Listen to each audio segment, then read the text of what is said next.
Aujourd'hui est un jour un peu particulier à l'EPF3.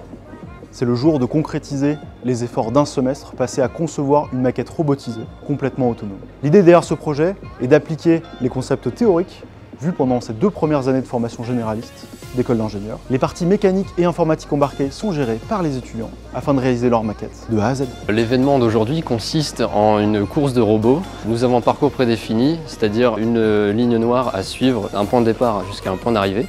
J'ai pu apprendre énormément de choses en travaillant de mon côté. J'y ai passé énormément de temps, mais j'ai pas vu ça comme une tâche ou comme un travail. J'ai vu ça comme une activité plaisante dans ma journée où je prenais des pauses pour pouvoir m'y mettre. Qui dit robotique, dit automatisme.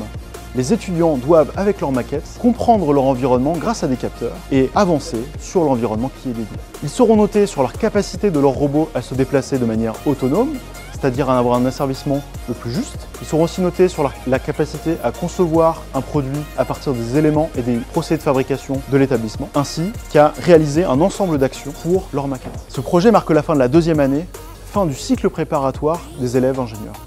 Tout a commencé en mars, où nous avons reçu une mallette de composants avec des moteurs, des capteurs suiveurs de ligne, des capteurs à ultrasons et une carte Arduino.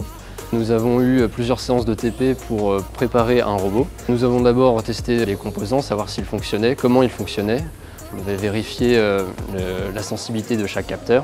Après autant d'heures, c'est satisfaisant de voir notre projet se réaliser. On a également beaucoup appris sur toutes les étapes en amont.